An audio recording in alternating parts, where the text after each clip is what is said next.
आज के इस वीडियो के अंतर्गत देखिए, आज हम क्लास 10th सब्जेक्ट मैथ अध्याय 2 ठीक है, बहुपद से प्रश्न वाली 2.2 के हम सवाल देखेंगे।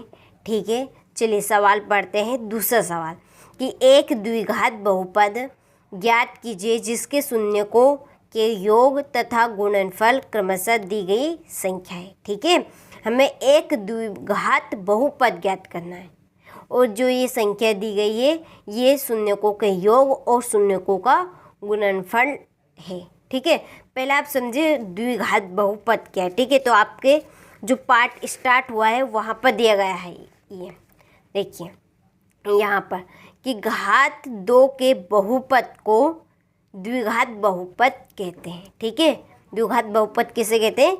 घात 2 वाले बहुपद को। ठीक है, तो देखिए ये है द्विघात बहुपद का व्यापक रूप ax² + bx + c। ठीक है, जिसमें 2 घात होती है उसको हम द्विघात बहुपद कहते हैं। तो द्विघात बहुपद हमें प्रश्न में ज्ञात करने को कहा है, तो इसको ज्ञात करने का एक फार्मूला होता है। ठीक है, कौन सा? देखिए यहाँ पे मैं आपको बताती हूँ। ठीक है, एक फार्मूला लगेगा। ठीक है, x², ठीक है, minus alpha plus beta x plus alpha into beta. ठीक है, ये आपका द्विघात बहुपद ज्ञात करने का फार्मूला। ठीक है, और जो ये दो संख्या दी गई है ना, ये अल्फ़ा का मान है। ठीक है, और ये है आपका बीटा का मान। समझ में आ गया कि 1/4 ये अल्फ़ा है, -1 क्या है? बीटा है। हम इसी के ज़रिए द्विघात बहुपद ज्ञात करेंगे। ठीक है, तो चलिए अब हम स्टार्ट करते हैं। तो ये है तो आपका प्रश्न हल कैसे करना, आपको जो दिया है वह लिखना है पहले। तो यहाँ पे आपको लिखना है दिया है। ठीक है, जो दिया गया है उसको हम लिखेंगे पहले। तो देखिए प्रश्न में आप पढ़िए, शून्य के ये तो शून्यकों के योग। ठीक है, शून्यकों का योग क्या है? Alpha plus beta. ठीक है, अल्फा प्लस बीटा, योग का मतलब होता है जोड़। क्या है? 1/4 है ये। ठीक है, आगे है ये शून्यकों का गुणनफल यानी कि गुणा। तो अल्फा इंटू बीटा बराबर कितना है? -1। ठीक है, जहाँ अल्फ़ा प्लस बीटा है वहाँ पे हम 1/4 रखेंगे, अल्फ़ा इंटू बीटा है वहाँ पे -1 रखेंगे। ठीक है, चलिए यहाँ पर लिखेंगे द्विघात समीकरण। द्विघात समीकरण, चलिए ये सूत्र हम लिखेंगे यहाँ पे,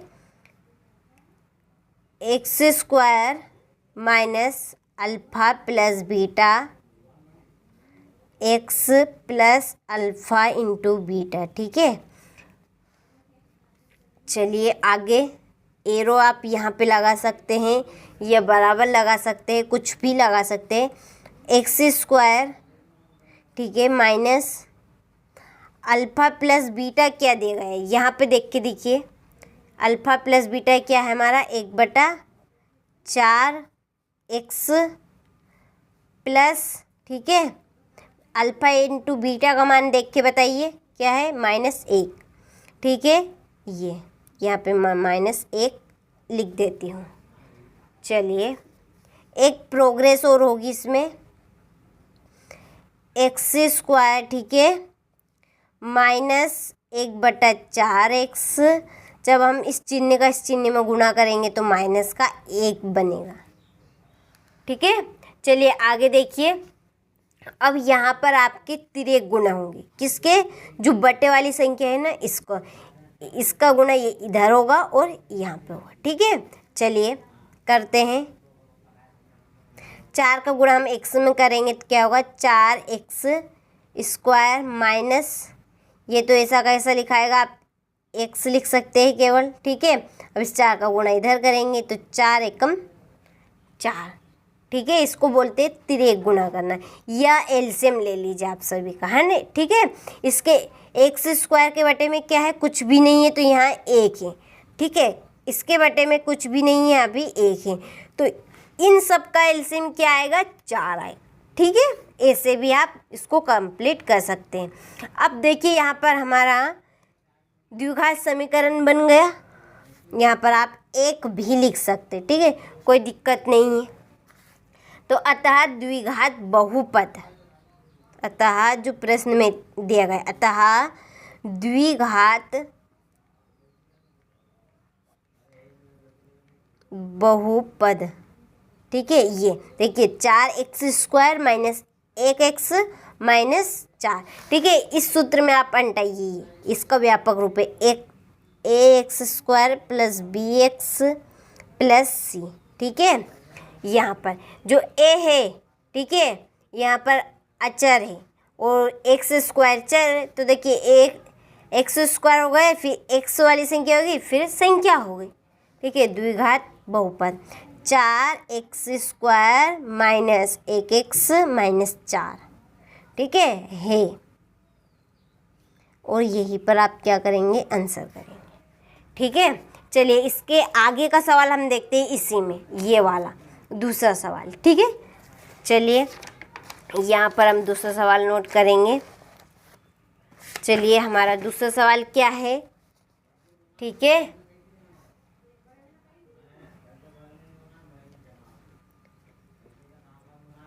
करनी में 2 और 1/3, ठीक है, यह सवाल है। चलिए दिया है ये अल्फा प्लस बीटा का मान है, ये अल्फा इंटू बीटा का मान है, ठीक है। अल्फा प्लस बीटा बराबर कितना है, करने में 2 alpha plus beta, sorry alpha into beta का मान क्या है, 1/3, ठीक है। द्विघात समीकरण,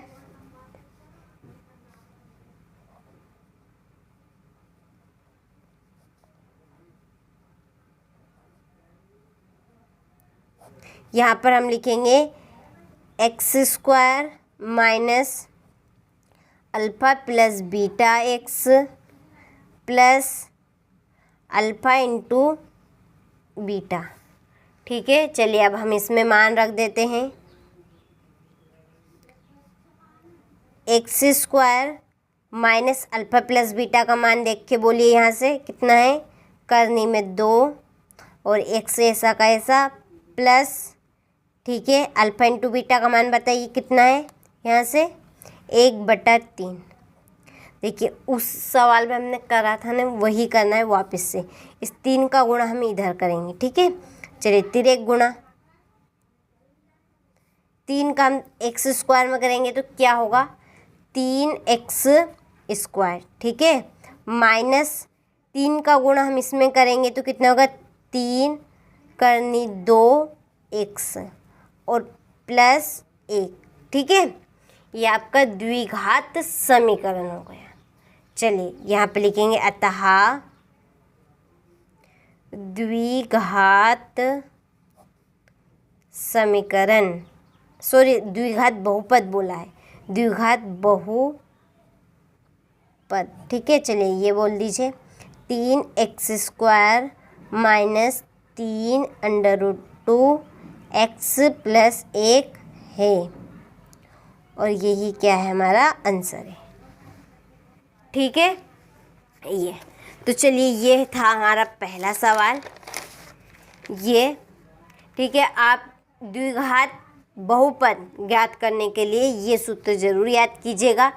ये फॉर्मूला बहुत ही इम्पोर्टेंट है, क्योंकि इसी फॉर्मूले से आपका ये द्विघात बहुपद ज्ञात होगा, ठीक है। तो चलिए यहाँ से आप इस सवाल का स्क्रीनशॉट लें। देखिए सवाल को आपको ऐसे ही सफाई से करना है और तरीके से करना है, ताकि आपके एक भी नंबर कटने के चांस ना हो, ठीक है। जैसा कि मैंने बुक में करा है। देखिए आप देख सकते हैं कितनी सफाई से करा है, कितना तरीके से करा है, ठीक है। इसमें आपके एक भी नंबर कटने के चांस नहीं बचेंगे, ठीक है। यदि आप एक लाइन डायरेक्टली भी करेंगे ना तो भी आपको इसमें नंबर मिल जाएंगे। जैसे कि यहाँ पर ये मैंने तिरक गुना कर दिया, डायरेक्टली इसके एलसीएम नहीं लिए, एक लाइन और होती, ठीक है। सभी के बटे में 3 लिखा था, ठीक है। फिर इसका गुना इसमें वही होती, लेकिन एक लाइन यहाँ पे मैंने कट कर दी है, ठीक है। तो ये था आपका सवाल ये, ठीक है। मैंने ये दोनों सवाल आपको पहला और दूसरा बता दिया है। अगले वीडियो में हम तीसरा और चौथा देखेंगे, ठीक है। क्योंकि वीडियो आपका ज़्यादा लंबा ना हो, आपका टाइम वेस्ट ना हो, इसीलिए मैं आपको एक एक वीडियो में 2-2 सवाल बताऊंगी। तो चलिए अब मिलते हैं आपसे अगले वीडियो में दूसरे क्वेश्चन के साथ, ठीक है। जब तक आप इन प्रश्नों को अपनी नोटबुक में अच्छे से नोट कीजिएगा।